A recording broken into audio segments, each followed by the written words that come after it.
Hello students, I am Dr. Sarita Khandelwal from JDB Government Girls College. Student, हमने UV spectroscopy में last chapter में इनॉन्स के लिए Woodward Fieser rule पढ़ा था।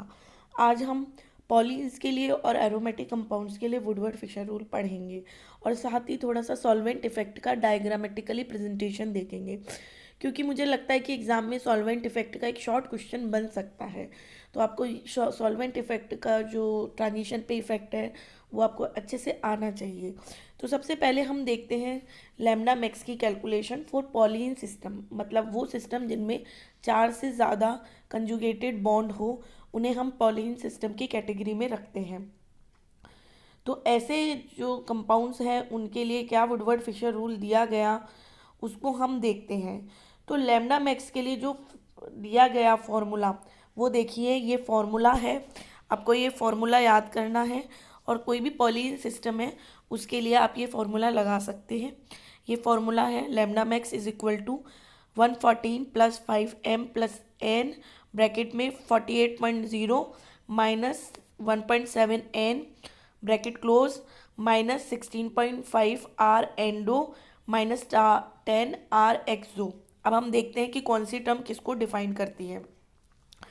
जो एन है वो number of conjugated double bonds.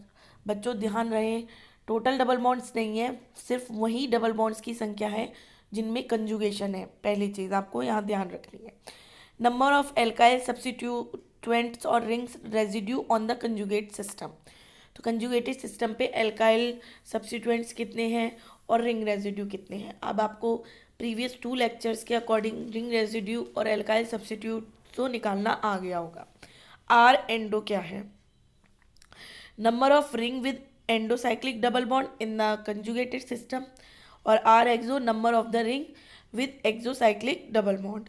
तो ये जो वैल्यूज़ है वो हो गई। आप इन वैल्यूज़ को अगर आप फॉर्मूले में रखते हैं तो आपको उस पर्टिकुलर पॉलीन सिस्टम के लिए लैम्डा मैक्स आप थ्योरेटिकली कैलकुलेट कर पाएंगे। फिर आप देखेंगे कि उसकी प्रैक्टिकल वैल्यू और थ्योरेटिकल वैल्यू कितनी क्लोज है, कितनी पास पास है। इसी तरह ई मैक्स को भी हम कैलकुलेट कर सकते हैं। ई मैक्स का फॉर्मूला होता है 1.74 इंटू 10⁴ ब्रैकेट में, और फिर इसको मल्टीप्लाई कर देते हैं एन, जहाँ एन है number of conjugated double bond. तो पॉलीन सिस्टम के लिए इस तरह से हम लैम्डा मैक्स और ई मैक्स मतलब एब्जॉर्प्शन इंटेंसिटी जो होता है, एब्जॉर्बेंस, उसको हम कैलकुलेट कर सकते हैं।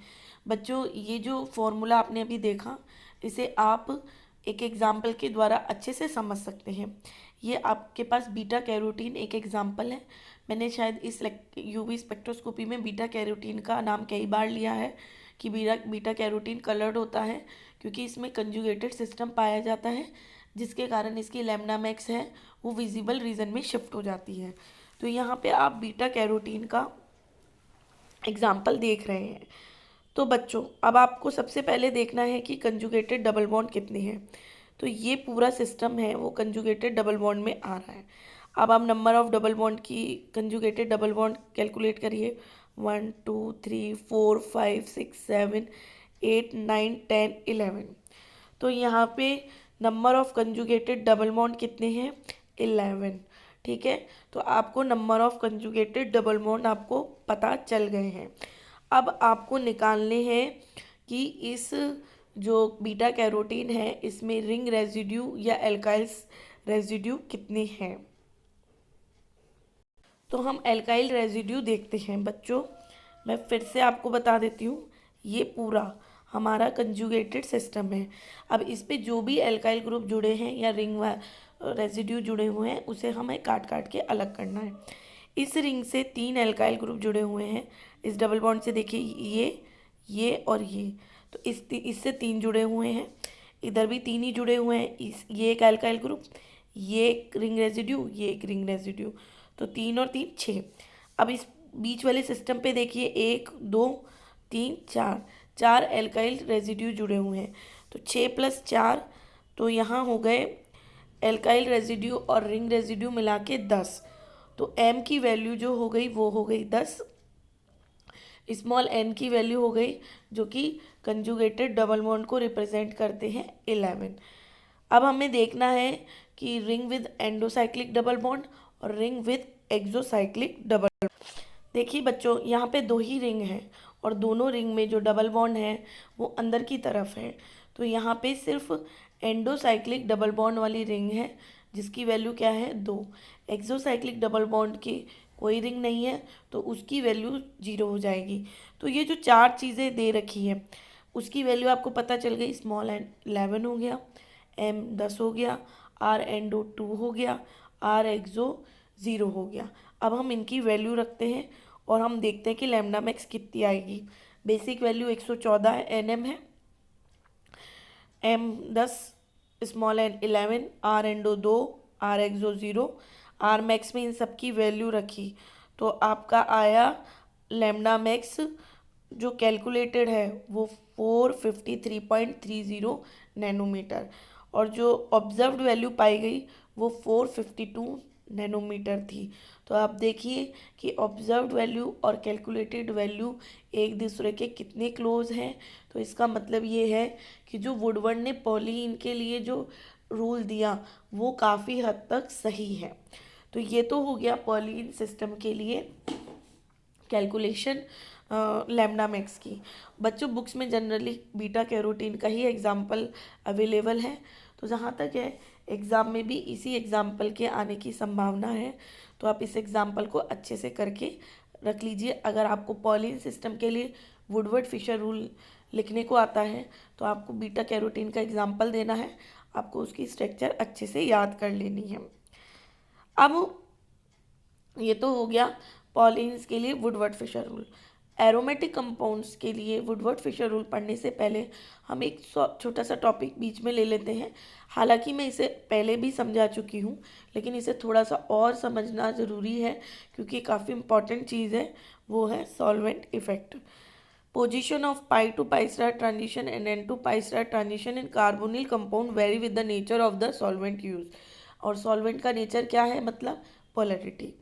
As the polarity of the solvent increases, solvent की पोलैरिटी बढ़ाते हैं तो pi to pi band undergo अब bathochromic shift, red shift. Red shift का मतलब है लैम्डा मैक्स बढ़ जाती है। पाई टू पाई स्टार ट्रांजिशन की लैम्डा मैक्स बढ़ जाती है, ठीक है। और पाई टू पाई स्टार ट्रांजिशन क्या है, अलाउड ट्रांजिशन। तो मैं कह सकती हूँ कि सॉल्वेंट की पोलैरिटी बढ़ने से अलाउड ट्रांजिशन की लैम्डा मैक्स बढ़ जाती है। Whereas the n to pi star transition bands undergo a gradual hypsochromic means blue shift. Blue shift मतलब लैम्डा मैक्स कम हो जाती है और n to pi star transition मतलब नॉट अलाउड ट्रांजिशन।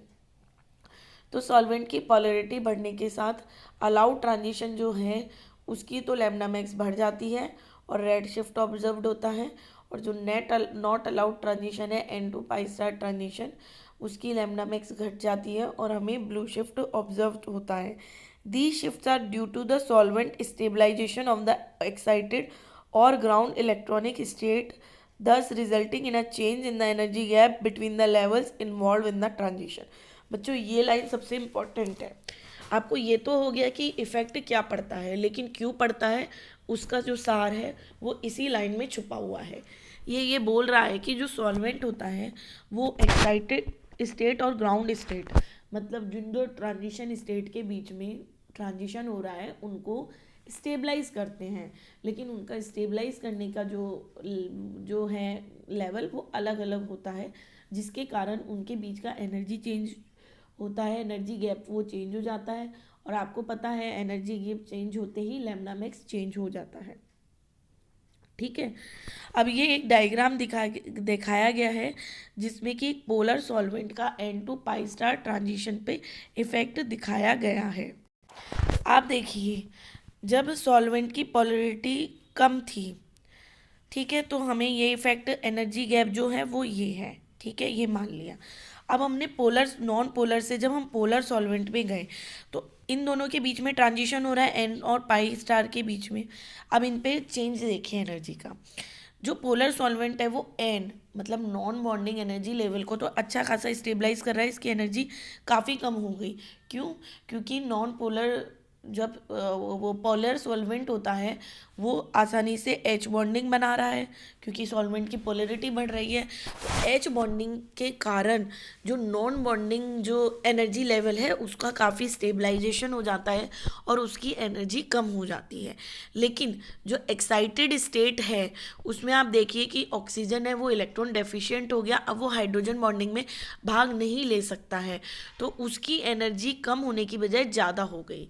ठीक है, तो आप देखिए जब पोलर से नॉन पोलर से पोलर की तरफ गए तो एनर्जी डिफरेंस पहले इतना था और अब बढ़ गया। तो इसका मतलब ये है कि जब n to pi star transition हो रहा है तो हमारा पोलर सॉल्वेंट है वो नॉन बॉन्डिंग एनर्जी लेवल को तो अच्छे से स्टेबलाइज कर देता है और उसकी एनर्जी कम कर देता है। लेकिन जो एंटी बॉन्डिंग एनर्जी लेवल है पाई स्टार उसकी एनर्जी बढ़ जाती है। रिजल्ट ये होता है कि एन और पाई स्टार के बीच में एनर्जी गैप बढ़ जाता है और आपको पता है कि जब एनर्जी गैप बढ़ता है तो लैम्डा कम हो जाती है। तो इसका कारण ही ये इसके वजह से ही N to pi star transition में ब्लू शिफ्ट ऑब्जर्व्ड होता है। अब pi to pi star bands होते हैं वो लॉन्गर वेवलेंथ की तरफ शिफ्ट होते हैं जब पोलर सॉल्वेंट आता है। Because the pi to pi star transition have a polar excited state which would naturally be stabilized by hydrogen bonding in more polar solvent.